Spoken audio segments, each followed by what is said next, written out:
Okay, we're going to be replacing the door check on a 95 Volvo 850. And here's the broken one that's been removed. The spring is broken, so it's pretty loose here. And this is the replacement part that I was sold by the repair shop.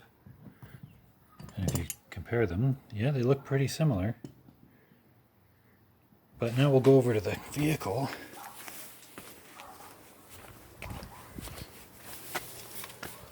And, well, it looks like they ought to fit. It ought to fit. But where I'm holding it here, this piece of this spring, look, it hangs down too low and interferes with this conduit here. And I asked the guys about it who sold the part, and they said, well, these parts are reversible, so you can use it on the left or the right. Well, you can see clearly here it's marked R for right. So what the heck's going on? I looked on IPD USA and found, oh, look at that. They sell a left-handed part. So let's look at the left-handed part.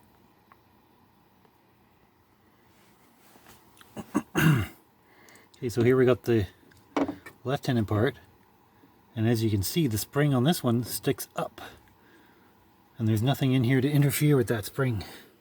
Nice empty cavity.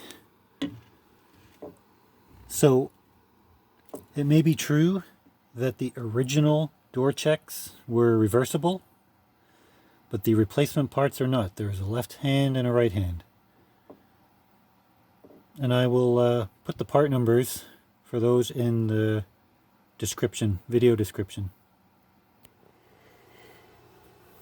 Okay, if you want to put this piece in, you want to make sure it's aligned like this, with this guy sticking up a little bit.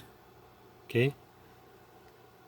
And then put it in backwards. That allows you to push the bottom piece in like that. Then you can grab this the part of the spring here, and that allows you to maneuver it up and through that little hole on the other side. Just like that. Then you can twist it, and it's ready to attach. Hope you find this information helpful.